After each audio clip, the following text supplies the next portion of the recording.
early morning. We're out on another adventure today. We're heading up to meet the crew at the grizzly lot up here. I think we got 10 to 15 people coming. We're gonna go over and do some road work on one of our adopted trails. Yeah, we're headed to Tomichi Pass today.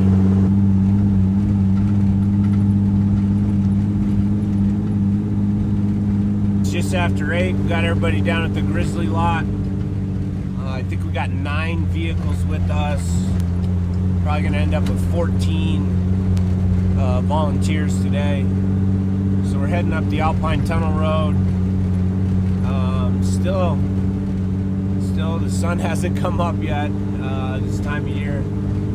Days obviously are getting shorter here in August, and you can certainly feel it if you're up in the mountains. So yeah, we're heading up. We're gonna go over Hancock Pass, and then we got a little bit of work to do on the interchange on the other side from Hancock to Tomichi. People have been cutting the corner, going up the slope there instead of going down to the road interchange. So we'll probably pound in a couple posts, maybe use some trees. We'll see what we can do there, and then we'll head over to Tomichi. I didn't bring it this time. So we're just about to Tomichi. I can see it over there. We're almost down to the intersection. But on the really big switchback on the Tomichi side of Hancock, there's people that have been cutting up the hill there, bypassing that switchback. There's been posts there for a number of years trying to keep that from happening. So we're going to try and harden that a little bit, see what we can do. We brought some posts over, see if we can just keep people on the main trail.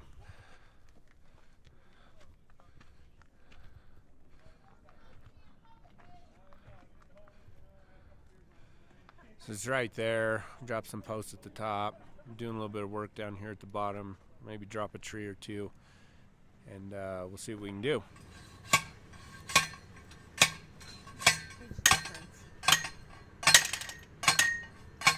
All right, most of the crew's gonna head over to Tomichi after we got some of those stakes pounded in.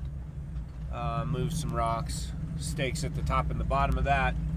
A couple guys, Cheston, Doug, and Colin, gonna stay there and do a little bit of tree work, move some logs and stuff across that path.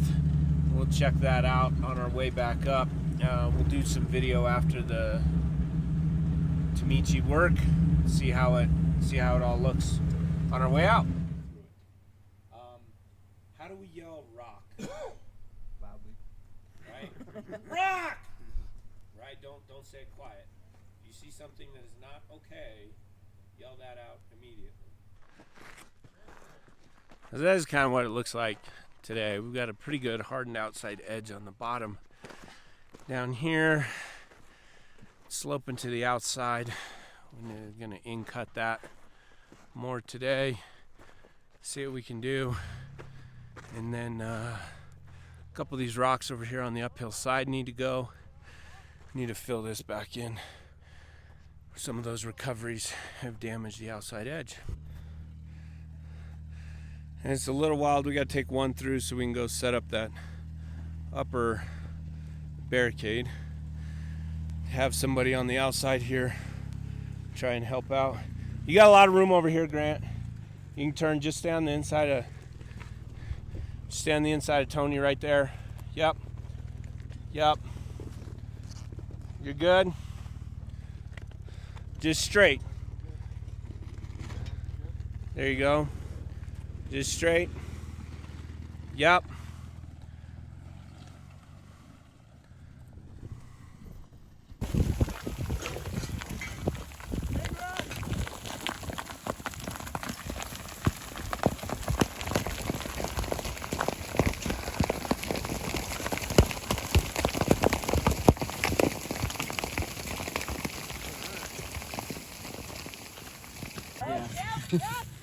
Amazing what shoveling will do.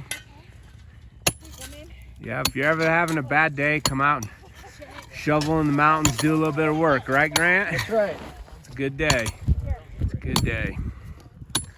So we made it up on Tomichi. Took one vehicle across before we did any work.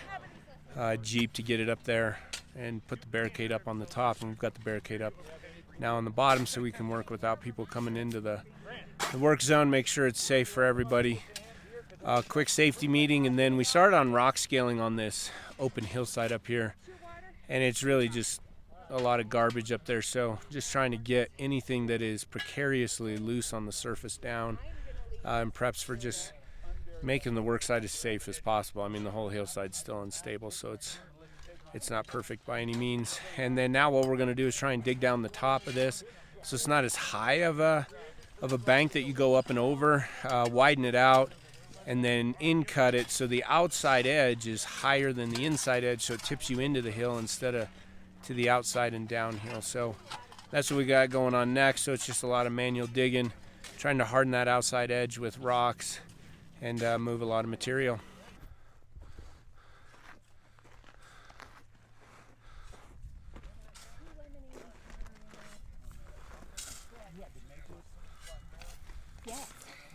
Sean's got one too. Now you come up and take movies. Just because I take a damn break, now you come up here. Are you having fun yet? I am just thrilled. It's beautiful. I mean, the view from the work site over here, though, is really where it's at. That's what makes it all worth it. You know every peak on the There's the other side. We got Big Mike and Keith working down there. Lisa, and then look at this. Some moto guys stopped by. Tony, CCMR, right, Tony? He's over here helping us dig this out. So a bit of sweat equity. A bit of sweat equity. Everybody's working together, building up this outside edge.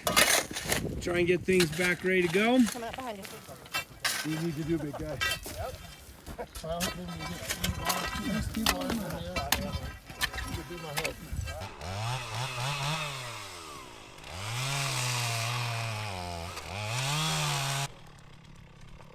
Back cut.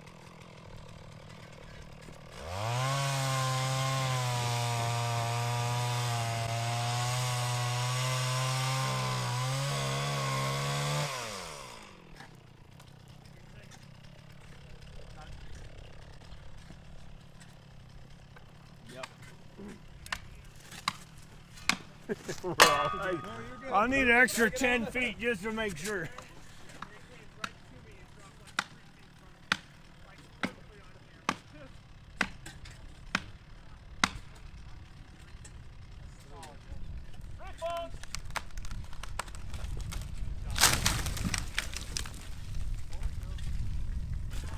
Alright, hold your shovels up like you're working.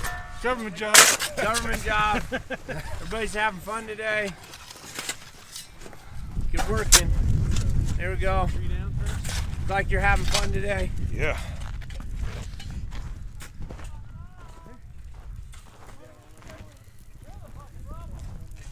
So we were able to drop this dead tree right here. Cheston did an awesome job dropping that right in the road. So we could turn the vehicle around behind us, bring it down, winch that thing up, and then work on kind of where this one started.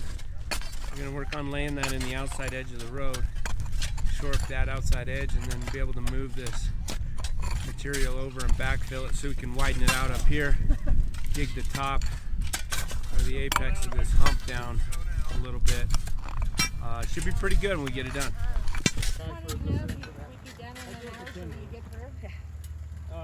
He said I could drive 3 hours or I could go through here. We're like, or you could pick up a shovel. I guess you got 3. So here's what we ended up with. And honestly, it looks really, really good. It's real wide. We'll go up and look at, we put some logs on the outside to, control the erosion on the outside, at least for now. Kind of harden that outside edge, keep it from deteriorating, and then banking it up and cutting it into the rest of the bank. But there's been some safety issues on this pass, and I'm walking right up it. So if you were coming from the Hancock side, you've never been on here before, and you'd probably be actually clear over here on the driver's side with your hood, and you don't have a passenger and you can't see your passenger tires, I would get out and walk this before I drove over it, just so I can see what's on the other side, see how it looks, see how it feels, see what to do. And our responsibility in the backcountry is making good decisions all the time. See here, you can see we've got this log. We've got it banked up on the outside. We cut out a lot, lowered that road down here on the inside. Now it's real wide. It's 10 feet wide here in the middle, nice and flat, and it goes over the side there. I'm going to use this other tree to bank up the downhill side there. There've been a couple of recoveries, and it's taken a few guys to sort out what's going on over there. But you know, back to the road here for a minute, and there's been safety concerns and people have been frustrated, and there's been recoveries up here and stuff like that. You know, in the base level way we talk about it, and the way that I learned, is that there is one person out here in charge of my safety, and that's me. Nobody else is out here, you know, in charge of my safety. It's nobody else's problem if I make bad decisions, and I have made bad decisions. I'll tell you right now, there was a project 2 years ago. We were on Iron Mike Mine, putting up a kiosk in October. We got it done. We want to drive up to Champion Mill, check it out up there. We went past the mill, got out on the open, exposed hillside towards the Champion Mine, where you can look down on Independence Pass. And there was big drifts in that road up there. And we didn't stop on the top. And we made a bad call, and we continued up to the mine. And we ended up having to snow bash through drifts on that shelf road uphill. It was a bad situation. And we put every single person with us at risk. And then we packed that snow down, and coming down, it was really slick, and the back ends of vehicles wanted to slide off the road. And that was the conditions. Like we sat there at the top, we even talked about it, and we just made a bad decision and continued up. So when you're in the backcountry, it is imperative for all of us to evaluate our skill levels, to evaluate the road, trails, and even the day and the changing conditions, because Tomichi looks perfect right now. It's 10 feet wide up there. We're going to have no problem taking all these vehicles up that you're going to see. And tomorrow, there could be a massive rain. That whole hillside could slide again, and you could show up and it's not open. Frankly, that could happen over there on Hancock or Tin Cup or any pass here. So it is always up to us to make good decisions, evaluate, understand your skill level, understand your comfort level. There is nothing wrong with getting out of a vehicle and walking like I just did right there. Walk up, look at things, evaluate things. If it's out of your comfort zone, just turn around and head back.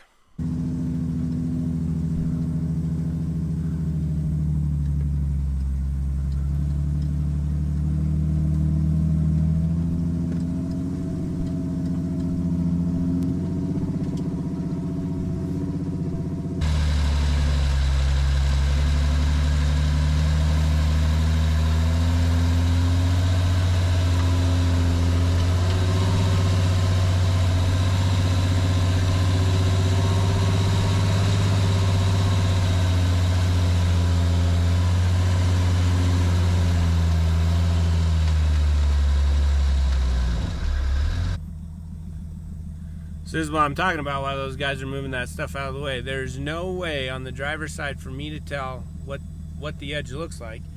And it's helpful to have somebody stand over here too. Like Kurt's on that side. Look, he's opening that door. He'll tell me exactly where that edge is. Oh, so no, if you've... I've got 3 feet. He's got 3 feet over there. So if you feel nervous, and this is the driver's view, I have no idea where that edge is.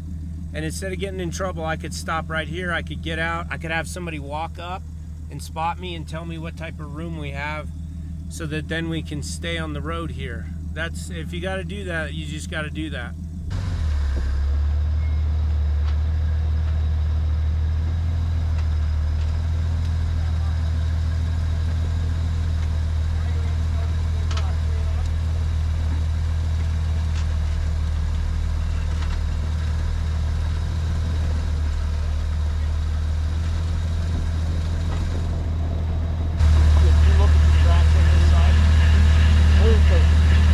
The rock cleared it.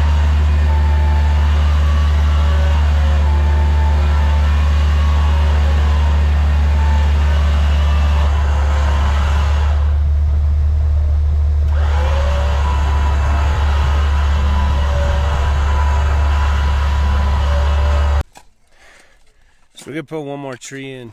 That one we cut down right over there. We're gonna lock that down right here on the outside because down in this section's been some off-trail recovery issues, and then usually right in here is where the snow hangs to keep the trail closed, so people start driving off and slipping down the side. So we'll dig this trench out here and drop that tree in there and bank it up really good so that the bottom side of this is in good shape too. A little aggressive. Oh, we were miscalculated by Who was digging on this end? that was you. Oh, the trench is like 2 feet too short. It's pretty close though.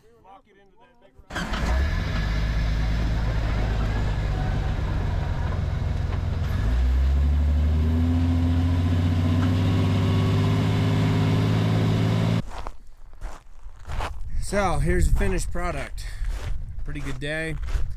14 of our volunteers, 5 different motorcycles showed up and helped us at different places of the project. So here's where we put that tree in down here, move the road over there, a lot of dirt, so now it's super flat down here, nice and wide.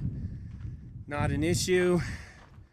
You know, this approach coming up, still nice and wide up through this section. We'll watch a couple other vehicles go across it now. We got a range of different stuff today. So here we go. Here's Chevy S10. Got Paul on it. He's got plenty of room. Looks pretty good. Look at that, lots of room. The outside. And then how about that? We have a Toyota 4Runner.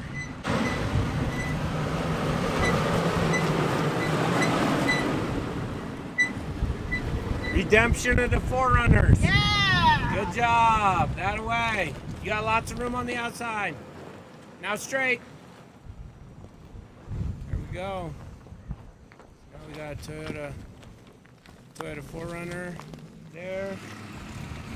This is a Jeep Wrangler Sport, so it's not a Rubicon. Hi guys. Good work, Sean.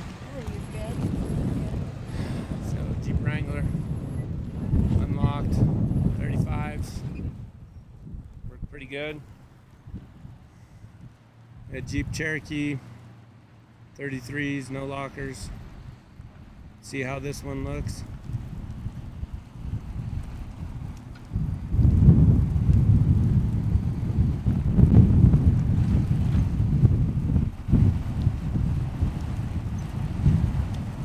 Look at that, no problem.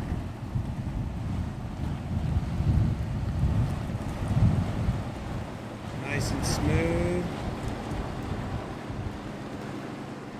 Nice job, Sean. You got a lot of room. You got like 3 feet over here. Oh yeah. Lots of room. Looking good. There you go. Just keep her straight and over. A lot of room on that one.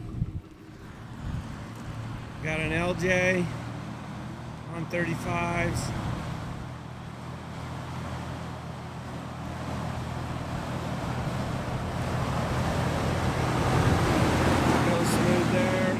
Kurt.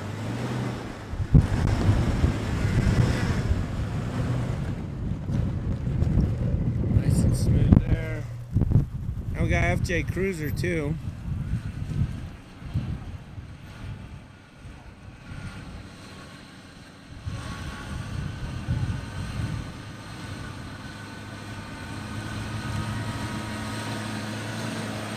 Very smooth. Nice work.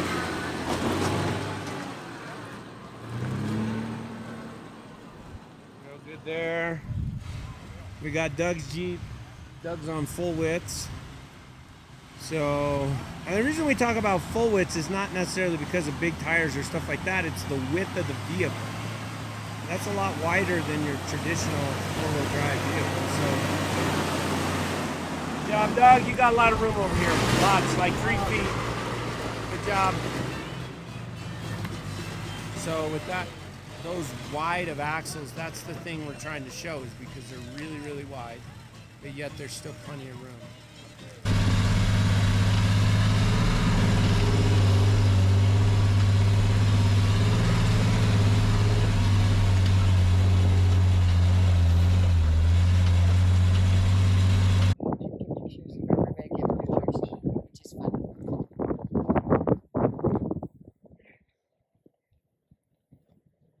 That was.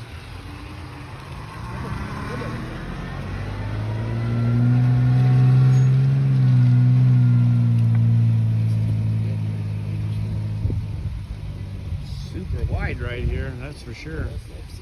Yeah.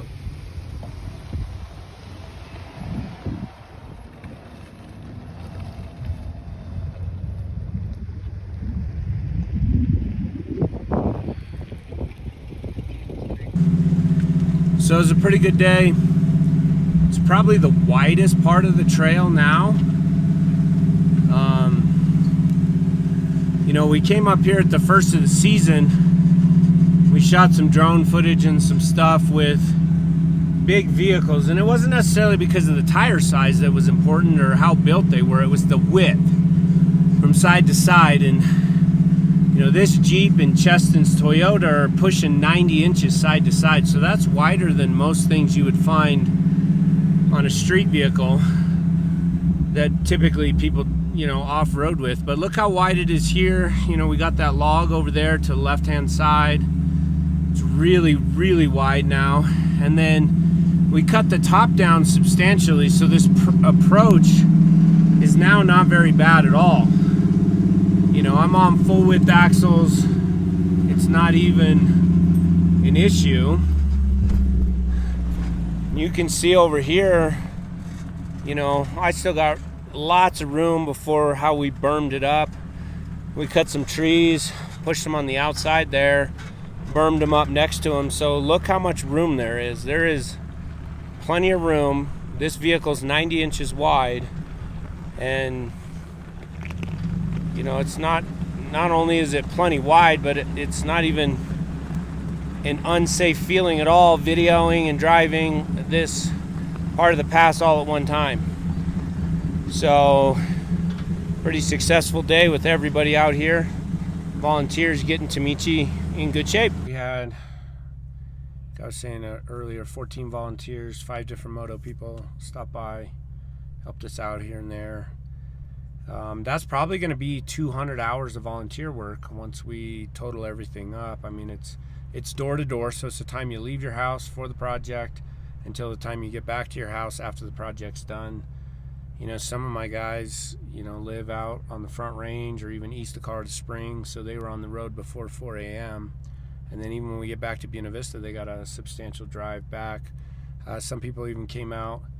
Paul and Lisa came out yesterday and camped overnight on Hancock Pass so that they could meet us early this morning to get working on this. So that's, I mean, that's what it takes. That's the dedication that volunteers have to keep roads open, to keep trails open.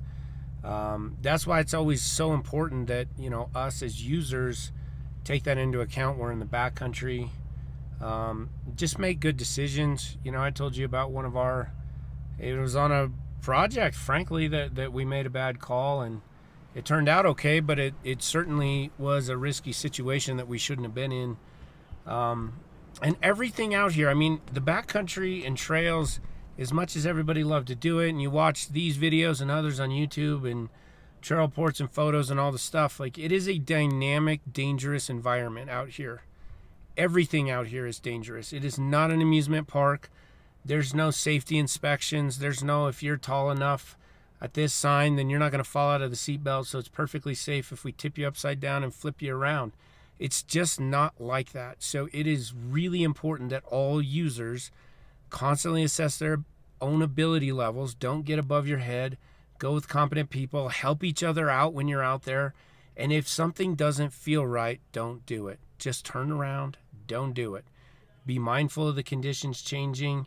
And that way we can all make good decisions and try and keep trails open. I mean, if accidents happen, People do dumb things. There's too many people, you know, calling search and rescue or tow trucks or all kinds of things out here. It just reflects badly. And then, you know, that puts a lot of pressure on land managers from the public and frankly, people that don't want trails open to say, hey, it's a safety issue. We don't need these roads open anymore. We should close them. So it's hard enough to keep roads open anyway. We do not need to help in any way get stuff closed. So if you like what we do, you see our projects and stuff, come out, you know, volunteer, come out with us. There's nothing better than putting some hours in on the trail and also, you know, running a shovel up there, poor man backhoeing it to keep a road open and to develop an appreciation for what it takes from volunteer groups to do what we do.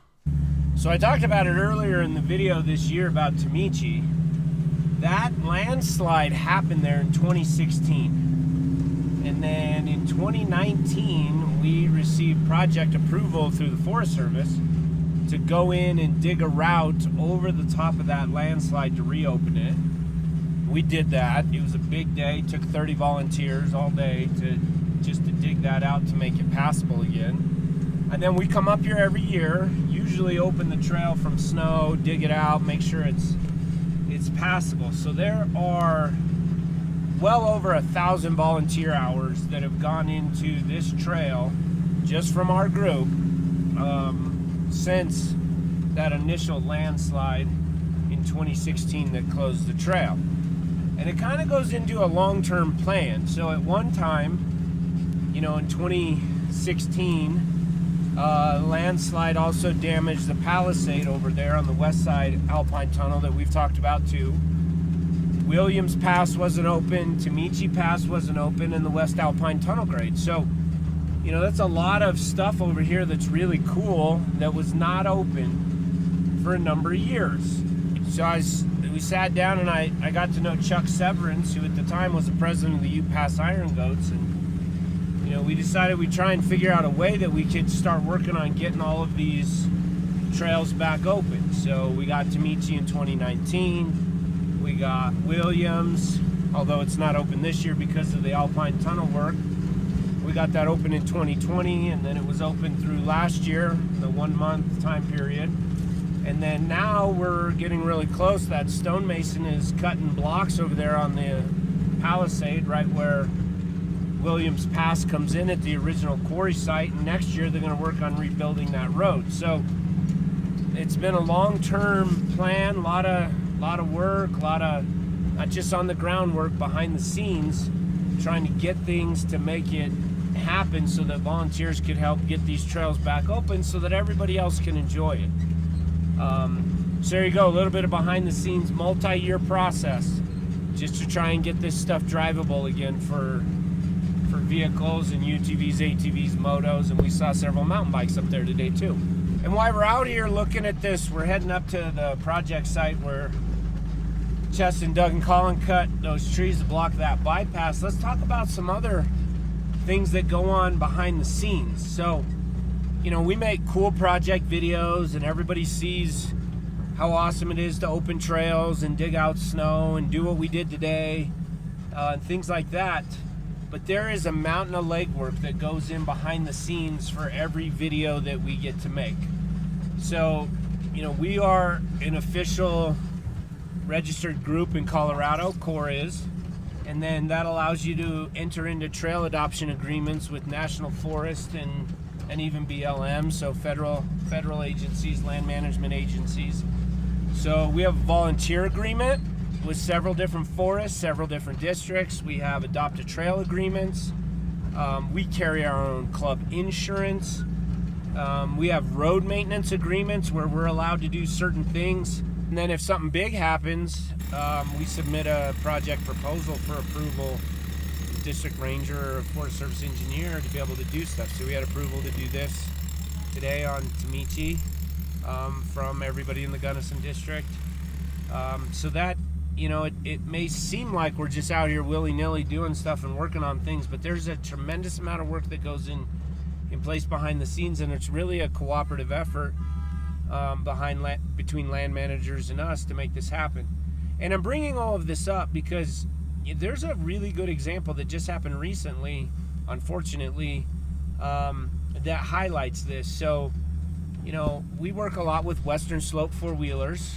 You know, they have a number of adopted trails down in the San Juans, but they also have Taylor Pass, Pearl Pass, Schofield, the Gunnison side of Williams Pass, so we work together on that. We did a project with them on Poughkeepsie last year. They have the San Miguel County side of Black Bear as their adopted trail. And they work with the county because that's a county road. And I talked to them last week now it was about if they had plans to open Black Bear, what they were doing, because there was still a little bit of snow in the way. And they said no, that the county wanted to go up and do a little bit of road work and clear some rocks and some sloughing that had happened on that road before it was going to be open. So they didn't do anything. And then some other guys came in on their own and just organized some people showing up and cleared a snowdrift, and then it goes all over the internet that Black Bear's open, and then people start running it. And then unfortunately we had an issue where a forerunner, you know, slipped a tire off of it, and then it becomes national news that somebody had a problem on Black Bear. It was not an open trail, but it was opened by people. And you know, if you want to do trail work or you enjoy what clubs do and you want to give back, then just find out who's the trail adopter and contact them. And you know, I'm speaking for CORE, but I'm sure any other group would love to have volunteers come out and help us. You know, it's always hard to find good volunteers. So if you want to help, and you see something going on, or you want to ask about a trail, maybe we have people ask us all the time about, hey, what's going on with Tin Cup? What's going on with Hancock? What's going on with Tomichi? What's going on with some of these roads? Because we're the trail adopter and we work with the Forest Service. So typically the trail adopter will have the best information on a trail too. So what we do may look like it's just, oh, those guys are just out there doing their own thing, having a good time, you know, doing projects, but it is a very much a coordinated effort with land managers behind the scenes. You know, and again, I don't want to damage anybody's interest level or motivation to come out and do things, because we need volunteers. And certainly, you know, if there's a tree across the trail that you come up on, cut that out of the way. There's a rock in the road, roll that out of the way. If there's simple things, it's absolutely acceptable for the public to work on public roads. But I'm talking about like hazards, opening trails from the spring.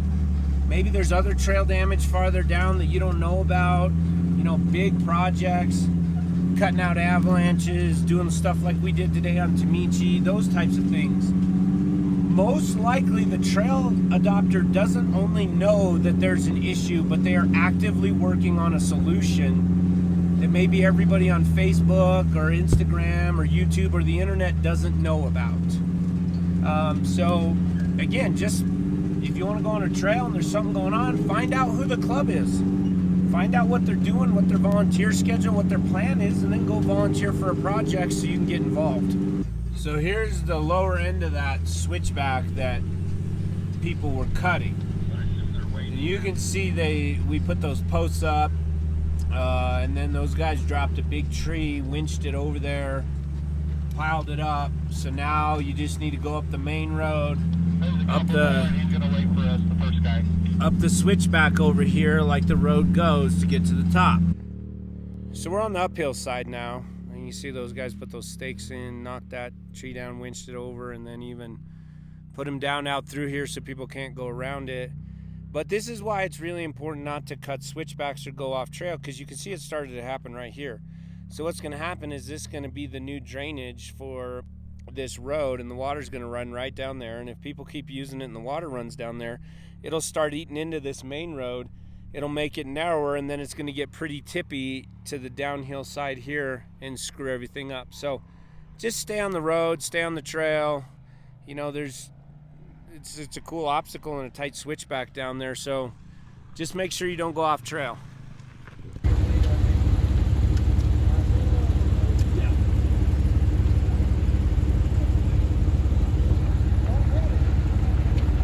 Well, we made it back down to the Grizzly Lot. Good day.